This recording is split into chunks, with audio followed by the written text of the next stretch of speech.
Bonjour à toutes et bonjour à tous. Alors dans cette vidéo, nous allons reprendre une seconde fois le thème de la prédestination. Éphésiens chapitre 1, versets 4 et 5 prouve-t-il la prédestination? Allez, c'est parti.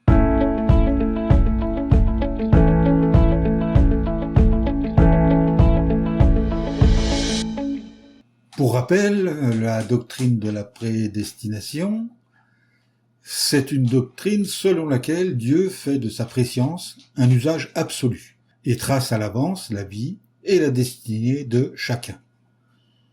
Alors selon cette thèse, Dieu serait imparfait s'il ne prévoyait pas tout, jusque dans les moindres détails.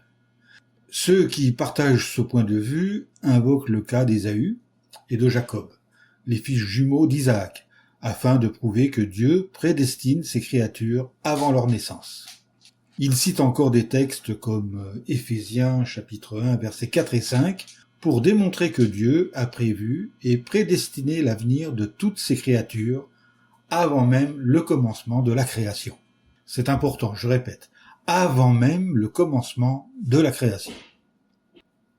Mais alors, si le Créateur savait à l'avance ce qui allait se passer pour l'histoire de l'humanité telle qu'elle s'est déroulée depuis la création de l'homme, c'est donc lui qui a déclenché sciemment tout ce processus du mal. Voilà qui peut nous inciter à nous demander si la thèse de la prédestination absolue est vraiment raisonnable et logique. D'autant que, d'après le disciple Jacques, le désordre et le mal ne proviennent pas de Dieu qui demeure dans les cieux, mais d'une source terrestre, animale, démoniaque, selon Jacques chapitre 3, versets 14 à 18. Alors non, la préscience absolue n'est pas nécessaire à la perfection divine. Des questions se posent donc. Dieu exerce-t-il sa préscience de manière absolue et illimitée? Voit-il et connaît-il d'avance toutes les actions de toutes ses créatures, les esprits comme les humains? Et prédétermine-t-il ses actions, voire prédestine-t-il le sort final de toutes ces créatures, faisant même cela avant qu'elles viennent à l'existence? Ou bien Dieu exerce-t-il sa préscience de manière sélective et discrétionnaire? Autrement dit, voit-il et connaît-il d'avance uniquement ce qu'il choisit de voir et de connaître d'avance?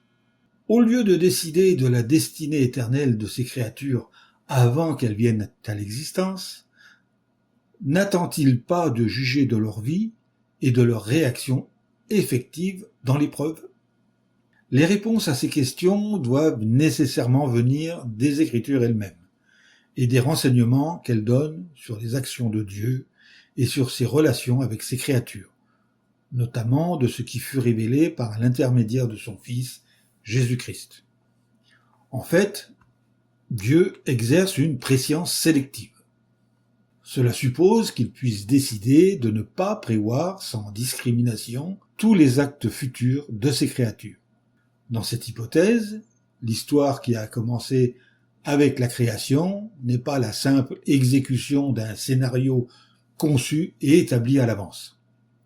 Dieu pouvait alors, en toute sincérité, placer devant le premier couple humain la perspective de vivre éternellement sur une terre exempte de méchanceté.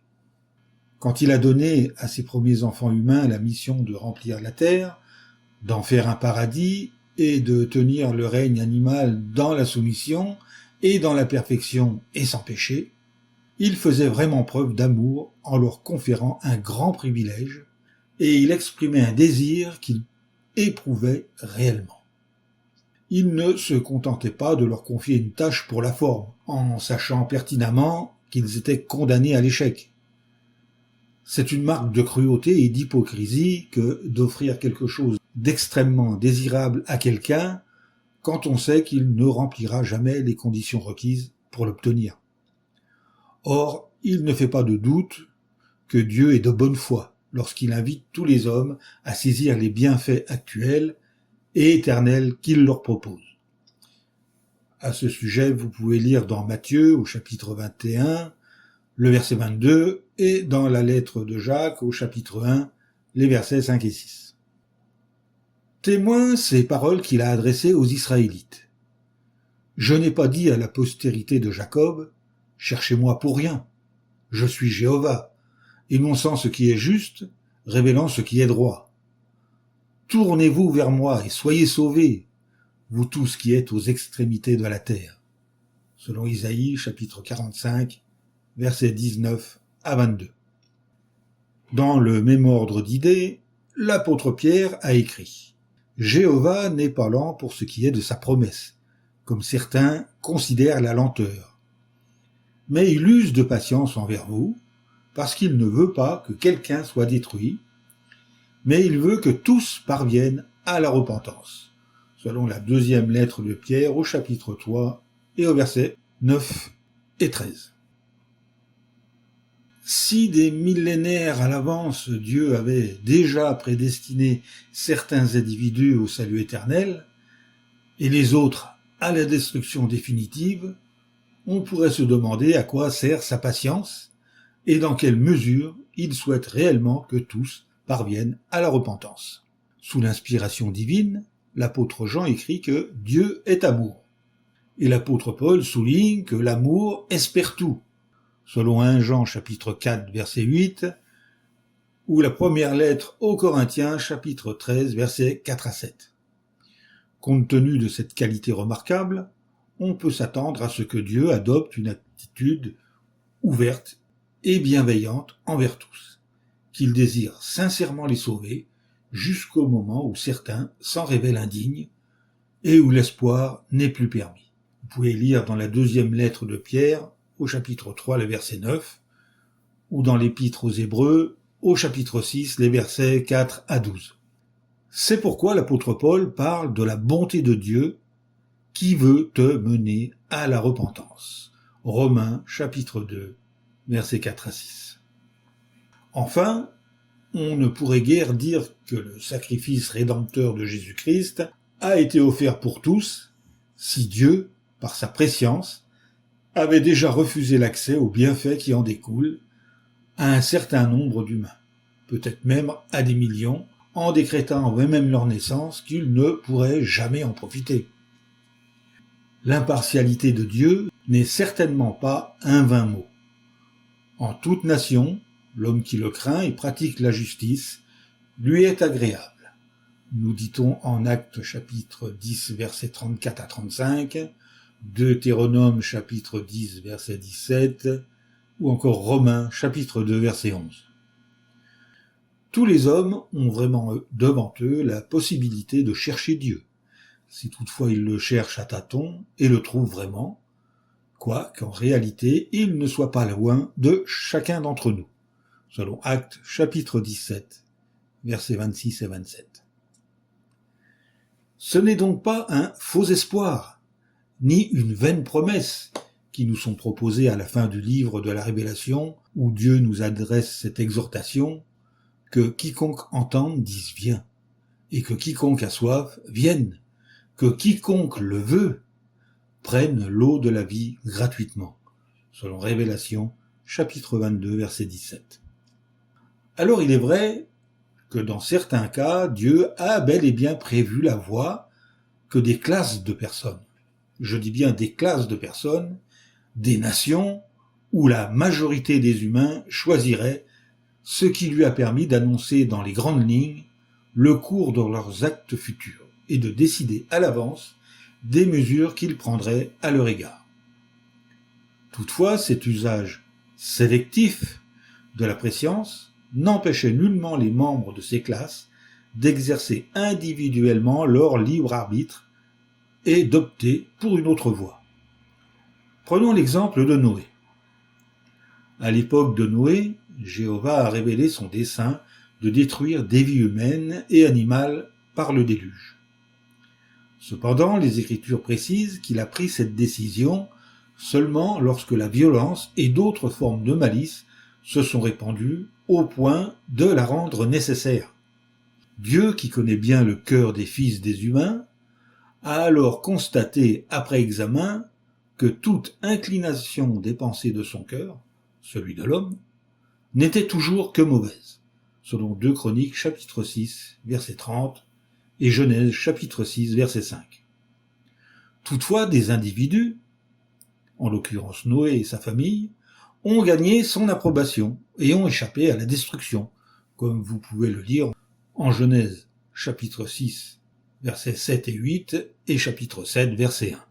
Les contemporains de Noé avaient devant eux ce choix et auraient pu opter pour la vie, d'autant plus que durant tout le temps où l'arche était construite, Noé n'a pas ménagé ses efforts. Il a prêché la destruction à venir et l'urgence de se repentir, selon 2 Pierre chapitre 2 verset 5 et Matthieu chapitre 24 versets 38 et 39. Voilà, donc, j'avais oublié. Intéressons-nous maintenant au texte d'Éphésiens chapitre 1 versets 5 et 4 que certains citent pour démontrer que Dieu connaissait d'avance et prédétermina l'avenir de toutes ses créatures avant même le commencement de la création. Ces textes, pris hors contexte, semblent vraiment accréditer cette thèse. Mais en réalité, il n'existe pas la moindre preuve que Jéhovah ait préordonné la chute d'Adam et d'Ève. Mais alors, dans ce cas, pourquoi alors préordonnait-il, avant la fondation du monde, les dispositions concernant le Christ et la classe du royaume, en les chargeant de libérer l'humanité obéissante des conséquences de la chute d'Adam? Parce que le monde, ayant débuté avec la création d'Adam et Ève, n'est pas le même que celui avant la fondation duquel cette classe fut prédestinée. L'apôtre Pierre parle de 3 mondes. De l'ancien monde, qui commença lorsqu'Adam pécha et fut détruit plus tard par le déluge du temps de Noé, du présent monde mauvais, dont l'achèvement eut lieu après le déluge et qui finira dans l'ardente destruction d'Armageddon, et du monde nouveau, promis, où la justice habitera. Le fondement du monde nouveau a été posé à la mort de Jésus, car sa mort sacrificielle constitue la base sur laquelle les humains sont libérés du péché et de la mort, et grâce à elle, un certain nombre d'entre eux sont rendus capables de régner avec lui comme membres des nouveaux cieux, tandis que d'autres vivront à tout jamais sur le globe terrestre comme une nouvelle terre ou un peuple obéissant. Jésus est par conséquent désigné comme étant l'agneau qui a été immolé dès la fondation du monde.